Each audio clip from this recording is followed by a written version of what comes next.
Hello everybody, welcome to another episode of Path to Petalburg with me. You can see that my opponent here, his name is Jade Johnny, and they have a Kangaskhan, a Garchomp, a Serpine, and a Greninja against my Talonflame, Politoed, Thundurus, and Armaldo. It seems to be a pretty fast team, but it was really fun to play through, and let's get into it.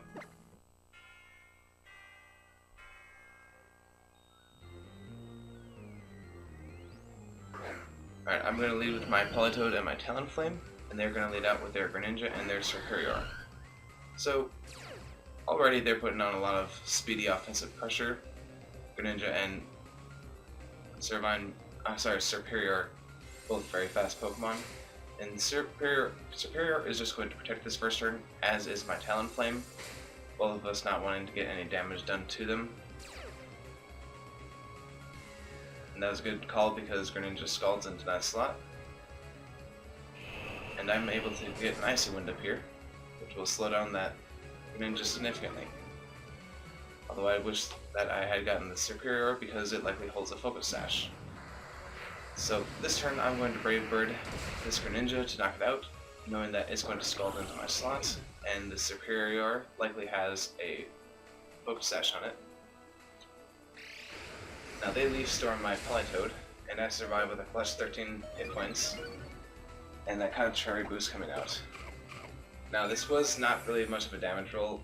I have my Politoed EV to survive moves like this with reasonable amount of percent likelihood, and Ice Beam takes about half the damage away from Serperior.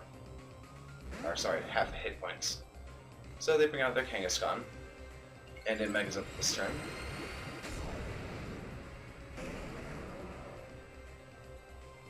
So this turn, weighing my options, I protect my Talonflame because I don't want it to take any damage from this Kangaskhan or this Serperior. And the Fake Out does go into Talonflame, and seeing that Politoed has done its job, I just let it go down this turn. And another Contrary Boost goes up on the Serperior. And I send in my Armaldo because Swift Swim can really help me out here. So Serperior does use Protect this turn, and I decided to go with Aqua Jet on the Kangaskhan because I want to make sure that it doesn't Sucker Punch me. But it instead goes for the Power Punch, which means that it's going to get a +2 bonus to its attack. That last critical hit going there. So I'm going to use Brave Bird.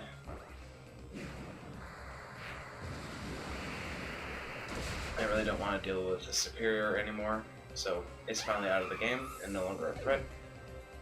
And I'm thinking that this Kangaskhan is going to get rid of my Talonflame, but for some reason they go for a Sucker Punch, which is a big misplay on my opponent's end, if you ask me. So X-Scissor does about 50% of its, takes away about 50% of its health points, and the rain does stop here.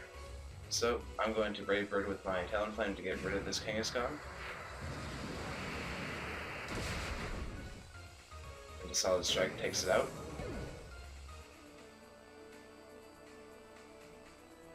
And I go with Aqua Jet here, just because I did not know if that Focus Sash was on the Serperior, and if it was not, I wanted to make sure that a move from my next Pokemon back from Thundurus did have a chance to knock it out first try. So the 2-on-1 against this Garchomp with Aqua Jet and my Choice Scarf Thundurus seems to be a very good situation for me. Hidden Power Ice does not quite knock it out, so it explains that this Garchomp is very bulky in nature. But the next turn comes by and an Aqua Tail will knock it out for the win. So overall, it was a nice 2-0 win against a team that looked very, very intimidating from the get-go.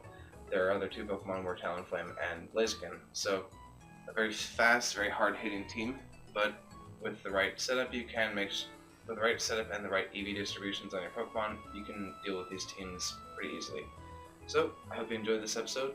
If you like this content, like, subscribe to our channel, and check out our Facebook page, Competitive Pokemon Battle Network. I'll see you all next time. Thanks for watching.